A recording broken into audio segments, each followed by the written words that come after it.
Hello, everyone. We are so excited to have Ray Higdon here. And today we are talking about how to be a magnet of agent attraction and either how you can share my story or you can create your own story of what you need to do to get agents who want to hear more about it. So, Ray, I'll let you take the floor. Yeah. So hello, everyone. Congrats on your success. I know that you've, reached a certain level to be on this call. So I'm excited to share with you here for a little bit. And, and just want to share, what I've seen for myself of being a recruiter, although not a recruiter of realtors necessarily, but I've been in different scenarios where I was recruiting. I've trained a lot of recruiters. And there's just some, there's some things that I think will really help, right? So one is, just like any performance-based anything, pipeline, right? Pipeline is a very big deal. How many people are you talking to? How many people are you asking the question? How many people are you following up with? So when someone has come to me with like a recruiting goal or a recruiting like, hey, I want to recruit more reps. The first question I always ask them is, how many people last week did you ask if they were open to the opportunity? Or how many people did you ask last week, in your case, would be open to learning more about being a realtor, for Kenzel? And because no matter what I teach you if you're not doing that, you miss 100% of the shots. I want you to just repeat that one more time. So to give people the exact verbiage of what they would say, if they were having a conversation with another agent, how would you, let's pretend you were with Kenzel and you were an agent and I was interested, we just finished a transaction together. What would you say to me at the end of the transaction? Yeah. So before that, you're saying like if I worked with a realtor on a listing or something, or let's say, yeah, maybe I was on the buyer's side, you were on the listing side, and okay, we were kind of closing up that transaction, or we did a transaction a while back. What would you say to me to open that conversation up? Yeah. So there's some work that I would suggest you have done prior. Okay. And the work that I would suggest that you've done prior is to know the major reasons why someone would leave a brokerage, right? And so because the reason for that is you have your own reason. Maybe it was because you wanted ownership and you're opportunity driven, you were working for this other broker, making them all kinds of money, you didn't have any ownership, right? And you wanted ownership. For some, that's a reason. For some, it was that you weren't getting enough support. For some, it was that they didn't have enough marketing materials or something like that, right? So I'm going to know my own reason of why did I leave or start with this company? Why did I leave some other brokerage? But I also want to know why other people left. Because maybe I'm talking to somebody and they say, oh, I just don't get much support. And I might say, you know what? I hear you. My friend Joe, he's part of Kenzel and he's a rock star, but you know what? He was in a brokerage where he wasn't getting much support either. And when he came into here, he just fell in love with all the support, right? I'm just giving an example. So first, I would want to know, like, what are the different, like, main primary reasons and who can I speak about in case it wasn't my reason? Because maybe my last brokerage was amazing as support. I'm not going to lie.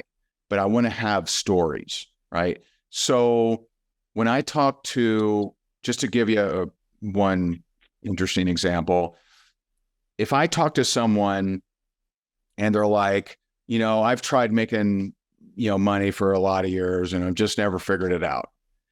I have a story for almost anything you can possibly ever throw at me, right? And so I'll say, hey, I hear you. One of our clients, Amy Murphy, she had been in direct sales for 17 years, had never made more than she spent, started using our social media strategy. She's now $1 million earner in her company and she retired her husband, right? That's a real story, right? It's in our books.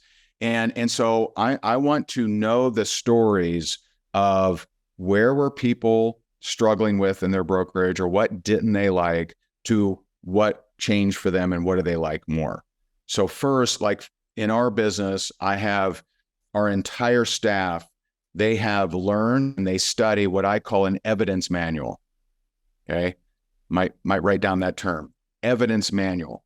An evidence manual is what are the different testimonials of people in different circumstances and situations that they were struggling with and now they're super happy with, right? They were broke, now they're not. They were struggling, now they're not, et cetera and so forth. So I want to know those so that they're ammunition. I am never going to share all of them with anybody because no one has every single problem. But I want to be equipped to be able to answer a question with a story, because stories are much more powerful. So first of all, does that make sense? Yeah. So for your ask, I will make up some stories, right? But you got to figure out the real stories, right? So if, let's say that, let's say I do a transaction with someone, right? And I do multifamily real estate. My wife's a realtor. I've done a lot of single family stuff, but so I'm fairly familiar with real estate, but I'm not a realtor, just so you know. But let's say I do a transaction with a realtor. Let's say I'm the buying agent, they're the listing agent. And so we do the transaction. It goes through. Hey, I notice you're with Premier Sotheby's, right? You've been there a while? Yeah, I've been there a while. Oh, and you like it? I mean, is it working for you? Oh, I absolutely love it. Oh, that's so cool. That's so cool. A lot of the people I talk to, they're not happy with their brokerage. So that's super cool that you are. Me personally, I'm not going to try to flip them. And because it's just not great when you try to, wreck the home, right? When someone's super happy. And so, if I'm talking to someone and I sense just any kind of chink in their armor, any kind of, well, it's okay. Yeah, I hear you. I mean, is there anything I can help you with? I'm going to first offer value. I'm going to say, is there anything I can help you with? If I hear someone say, it's okay. Where sure, I'm going to try to be a friend first and say, where is it that you're struggling? Well, I'm struggling because these guys just won't support me. Man, you know what? I hear what you're saying. Actually, there's quite a few people in our brokerage that came here, but, because of the support. Is there something in particular I can help you with? Just you dropping that seed is going to have them, it's going to drop that seed and they're going to start thinking, well, I wonder what that looks like. Right. And so the goal isn't just let me try to recruit you in this very first conversation, because this is a kind of a big deal of where someone hangs their hat. I want them to feel like I'm genuinely trying to assist them. I'm genuinely trying to help them. The mistake that I think a lot, can't speak for you, but I suspect a lot of, at least I can speak in the recruiting world, right? Where there's an option of selling a product or recruiting, like in your world, sell the real estate or recruit. A big problem is just not asking the question. It's just not asking, hey, you've been in that brokerage. How do you like it? How's it going? Do you love it? Is they taking good care of you? It's just not asking that question. I would be asking that question all the time. So that is prospecting. Okay. Prospecting is active. You can control it. You know how many people you can prospect. You can go through your Rolodex of, people, hey, you know what? We did that transaction last year. And I'm just curious. I saw, we just had someone come into our brokerage from Keller Williams. I see that you're with Keller Williams, right? Are you still with Keller Williams? Oh, okay, great. Are they taking great care of you? Are they awesome? Oh, perfect. That's amazing. Wait, keep rocking. If you got any kind of deals that you want to chat about, I'm more than happy to. So that's prospecting. I can control that. What I can't control is what is the response rate of my marketing, right? So marketing is actually passive. So marketing is where you're doing something you hope someone reacts or responds to. And that could be, Facebook Live, TikTok Reels, whatever, right? Billboard, flyer, whatever, right? It could be something, I'm doing something I hope someone reacts or responds to. And that's where I would paint it a little different. I would really share what was it that really bugged me or really upset me about where I was and I was frustrated with and why I came to a different brokerage, right? I would do that sort of story or share even other people's story more in my marketing than I would, here's the bells and whistles that you get if you join our realty. Because when you lead with bells and whistles, then it begs comparison. It begs like, well, I wonder what other bells and whistles are out there. So you may actually convert someone to want to leave their brokerage, but they actually just go and look for who's got the most bells and whistles. When you share your story and it's powerful, and you share, hey, listen, if you're a real estate agent and you're struggling, hey, I hear you, sister. You know what? I struggled for quite a few, years, and here's exactly why I struggled. I wasn't getting the support. I wasn't getting the marketing materials. I had no ownership. I was under this, lock and key of how I could even use the logo, and it just made me not want to market. And I found a totally different solution that totally fixed all those different things. And so, if you'd like to learn more about that, I'm happy to share with you. And I'm also, just for reaching out, I'm going to give you the 7 tips to boost your listings. I'm going to give you the 14 websites that'll help you actually get more buyers from the internet. I'm going to give you the 14 steps on social media. And so like I'm bribing them, right? I'm throwing out value to try to attract them to me so I can have a deeper conversation. And so that would be some of the different ways that, that I would show up. And, for me, when I, lost everything in the real estate crash, right? I don't know if anyone else did, but I did. So I lost everything in the real estate crash, went through divorce, went through foreclosure, $1 million in debt. And I didn't know what I was going to do. No one was hiring. My credit was shot, and I needed to do something. And so I joined a network marketing company, and I set a goal of I was going to get 20 no's a day. So every day before my head hit the pillow, I had to have 20 people tell me no. No, I'm not interested in learning more. No, I'm not interested in joining. No, I'm not interested in starting a business. Had to get 20 no's a day. 5 months at $10,000 a month, 7 months, $40,000 a month, 10 months, $50,000 a month, become the number one earner of that company and make millions with that company. And so it does, at the end of the day, come down to how many people you're asking the question of. And if you get good at marketing, you can do it through leads. I was generating over 3,000 leads a month without ads.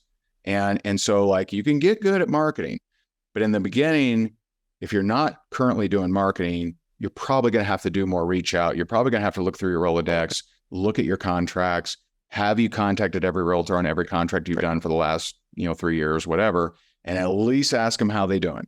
Because at all times there are realtors that are leaving. Do they even know you're an option? Do they even think of you as an option?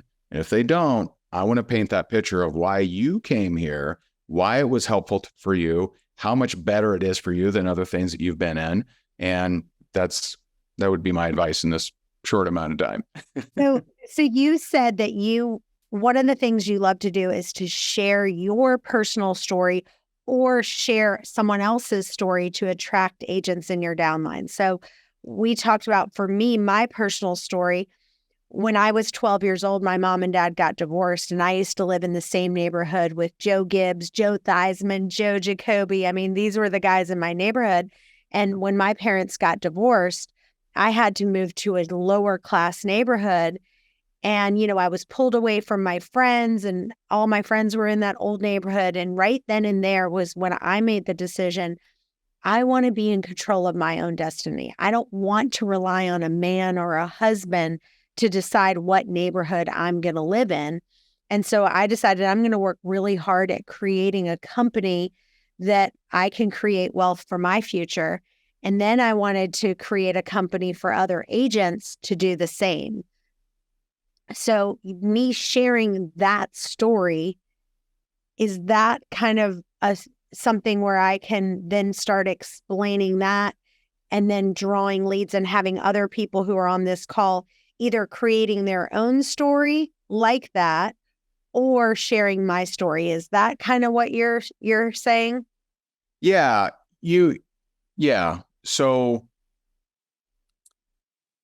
when you're sharing a story that leads into a help the person you used to be cause, right? Because now you've created this environment and this atmosphere that can help other people be in control of their life, that can help other people not be so, tethered to the outside words or outside world or whatever. When you create that environment, you set yourself apart. When it's just benefits and features, it's, well, let me go find the best. It's like, a TV, right? So no one's like, oh no, I just love Sony because their story is so amazing, right? No one says that. They're like, okay, 4K, it's, how much is it? They just look at the benefits, the features and whatever, and they pick accordingly of, okay, what's the most I'll make in the comp plan or whatever, right? What's the lowest percentage I'll pay or something like that. When there's a story there that calls to people and is meaningful, then now you're not really the competition, because the competition isn't that part. They don't have that. They just have bells and whistles because they're scared to share their story or whatever. And so I think honing in the emotional pull of the truth of your story, having that in a video that agents can use is powerful. I think if you're wanting to be the type of leader that recruits a lot of people, you're most likely going to have your own story of where were you struggling, what was tough, and why did this really help you out, and who are you so passionate about empowering and helping. And so it's not here's the 2-minute answer, right? It's kind of, it's a little bit of work, of, what's the pain points? Like there are, and this isn't your Carfax, right? This isn't, here's all the struggles I've ever had in my life. It's, that's too much, because most people have had hundreds of struggles, thousands of struggles, right? But it's picking that one that resonates so much, with a cause, right? And so, with you, hey, I just got pulled to really help people take more control of their life, because how many people out there are completely dependent on someone else, dependent on a boss, dependent on, on other factors outside of them. And I want to help them. I want to help them do that. And we started talking about this too, because you talked about how you give, to charity, and, a lot of companies give to charity. What makes stories about charity is, what does it actually do? Right. So like, 1 year, I could talk about how much we gave to the foster care system, and people like, oh, okay, either that's an impressive amount or it's not. But instead I share that we did the research to find out how many kids under age 10 would not get a Christmas toy. And the answer was around 800. So we had 800 toys created and delivered for those 800 kids. Now here's a secret. It wasn't that expensive, actually, right? It wasn't like, it's not $1 million, but we delivered with my own children to one of the last group homes. And I remember this. I mean, she was probably, I don't know, maybe 3 or 4 years old. And she sees this toy and her eyes just get real big, and she grabs it and she loves it and she holds on to it. And she, like, we're there for like an hour. She wouldn't let it go. And she was just so grateful for it. It's not that impressive of a toy. If my daughter got it, she'd be like, oh, cool, right? She'd throw it, right? And so, when you give to charity, make sure you know, what is it doing, right? Is it sending a bus of kids to Disney for the first time? Is it feeding, 10,000 people? Is it, providing mental health for somebody? So like, know what it does, right? And that's a really important, part of the story. But most important, it is really your story, right? What's your story? Why are you passionate about what you do, over and above just being a good realtor? Because that's a given, right? Like, being a good realtor, you should be a good realtor, right? You need to know what you need to do. But why would someone want to work with you? What's going to pull on their heart to make them want to say, this is the one? And I don't care if I even make less. I want to work with this person. I love that. Pick your pain point that you resonate with, and then go with that. That's one of the pain points that I created when I started a team. Is we did for me, I hated being stuck in a long-term contract. That was like really annoying to me for anything, whatever it was. Out of control. So we would say with us, you're never stuck in a long-term contract. If you're not happy, you can fire us. And so that was a pain point that resonated with me. And then I used that in marketing to get leads. So good. Yeah.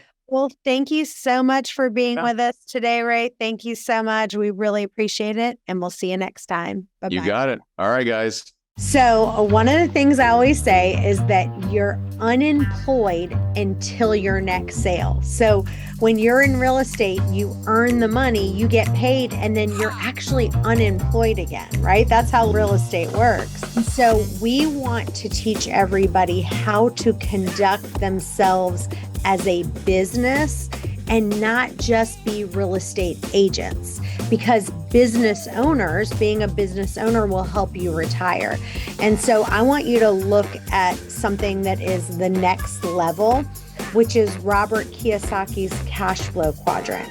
And so what he says is that the next level of a business owner is like, okay, ask yourself, am I on this side or am I on this side? Am I just self-employed, or am I a business owner, or do I take it to the next level and have passive income? And that's really what is great, is because we teach you, number one, how to operate on this side where you're a business owner and also are creating passive income. And what I say is, does your system, does your business work independently from you? Like, have you ever been to a real estate agent retirement party? Like, I never have, right? Like, I've seen people, that have been in real estate for a really long time. It ages you. But I know one thing, I don't want to be showing homes on Saturdays and Sundays, getting calls at night. And I don't want to, when I'm 65 years old, doing that. And so that's what we're trying to solve, is saying, why don't agents retire? Well, there's all kinds of reasons. There's no retirement contribution matched by their employer. Healthcare prices are going up. Prices in general are just insane right now. And even if you have a rental property that maybe makes $3,000 a month, you're spending $2,000 on expenses, and then you just aren't making enough passive income. So what we want to teach you how to do, we call it now and later. Like, the candy, now and later. Well, we want to have you have money now, and your now money is helping buyers and sellers buy their home and sell their home. Yes, let's do a little bit of that, but we're going to help you create that later money, which is where we can retire, or at least have some kind of retirement money addition to what we're already making. And so that is the real basis of our brokerage. You can build your own brand, you can be successful, and we give you all the tools and support to fast track your business to success. One of the other reasons why I started Canzel was because when I was little, I was at a hair salon and I told my mom I wanted to be a hairdresser when I grow up. And she's like, I don't want you to just be the hairdresser. I want you to be the salon owner, because when you're 50 or 60 years old, do you want to be in heels all day, blow drying people's hair? That's exhausting. And so I knew that I wanted to give agents a place where they had ownership in the company, where they could build their own brand, but without having to buy a franchise. And just so you guys know, we had a person who just called us, and if you buy a franchise, you pay around $25,000 to $50,000, and you're locked into a 5 to 10 year agreement. And so we had a franchise owner they're trying to get out of their agreement, and she said, I'm locked into 10 years. I paid $35,000 to start. I still have to pay all the commission out to the agent. So I have to hire a bookkeeper and manage all that. I have to use their logo, their branding. I have to pay for all the admin support. I pay the rent on the building. I'm doing everything. They're giving me a little piece. And so I said, okay, how do we create a company where we can take all of that stuff off of the agent but they still have ownership and they have stock in the company.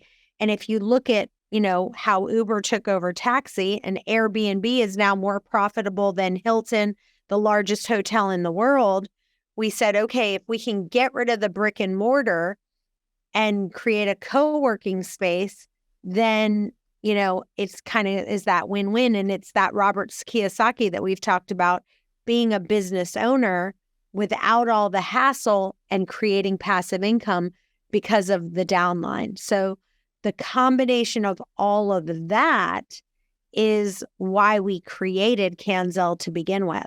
So if you guys can share that story of in yourself, Jason Williamson has such a great story because he's the one who says, I used to own my own brokerage and I realized what a complete nightmare this is to try to do all these different things instead of just focusing on one piece, which is the attraction of agents. Who else can add to that story of what you can do to have the story piece come live? Who wants to share? Anyone? Can you hear me okay, Chantel? Yes. Uh-huh. Well, the beauty of it is I have a lot of friends around the country that specialize or want me to teach them in the things that I specialize. So it's not just a brick and mortar. I can go out of state and still recruit people. Mm-hmm. So I just see it as a very, very wonderful option. Awesome. Anyone else want to chime in? Well, Chantel, for me, it's it's like what you said. I mean, your future. As you get older, you start thinking about your future, right? If you're selling real estate, you're only good as good as your last commission. So, I had to start thinking about what is going to happen to me after I'm done selling real estate. Can't sell real estate till I'm 100 years old. Who would want to?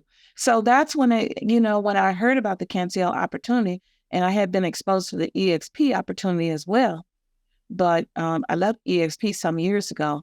But when I found out that Kanzel had all the tools that you need, to me, it's like building something with what you already do. You're already in the real estate lane. So just add on to what you do and build something for the future. So that's what really attracted me. Plus, all the tools, that the fact that everything was set up for me, and all I got to do is go, Well, the other piece is my grandmother she's going to be 102 this year. If you think about if you wanted to retire, just say at 55 or 60, and you ended up being like my grandmother who is living to 102, that's 42 years of your life that you need to plan for. And it's really expensive. Everything has gotten to be so outrageous. You have to be able to plan for that. Yeah. And who was it? Our coach, she says, have you ever been to a retirement party for a realtor? Right. No, because you don't know realtors that retire. Exactly. Anyone else who wants to chime in of how that you can, what is your story? That's what we have to get you guys to put on video is what is your story? Anyone want to chime in? Well, I used to own my own brokerage, and the overhead that I was having to maintain the company, and then I know I need to recruit agents to come in to help cover that cost. So there's a lot of time spent in recruiting, a lot of time spent in trying to do real estate. And when I heard about Kanzel, I realized now I can still do the recruiting part and start making money right away without the overhead that I had as a broker. And so it is a win-win for me coming out of my own business, ditch the overhead and just start focusing on listing properties and recruiting. So and as I said, as I recruit, I started making money right away, whereas before it was all going into paying for the overhead. So good, Fitzroy. Thank you for sharing that. Who else has something they want to add? Chantel, Yeah. I also, as a broker, it was so expensive. I mean, I didn't even go out and have an brick and mortar office, but it was still expensive to run your own brokerage and want to have a team. And I didn't have anything to offer a team until I came with Canzel. Now I have things to offer a team, and that's what really pulled me into the fold, beyond the fact of the charitable giving and the opportunity to join the company while it was young and before it had gone public. It's great. Who else has something? For me, it's a second chance and a second opportunity, not a second chance, second opportunity. Because I passed on a larger opportunity years ago when I worked in IT. And so this is a second opportunity for me to go big.